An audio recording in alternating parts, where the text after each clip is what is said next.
Oh, mga kapuso, diyan pala kayo. Kayo maingay ah. Pagtatanggol ko lang ang daigdig. Kaya nga pala, ako si Lado. At ako ay isang sharp shooter. Sa inyo ko lang sasabihin ang aking lihim kung bakit ako naging sharp shooter. Dalawa lang ang lihim ko, mga kapuso.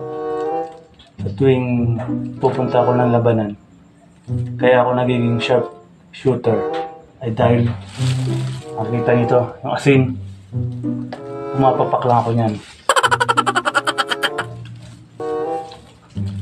Di ba, maalat? Siyempre, isang basong tubig.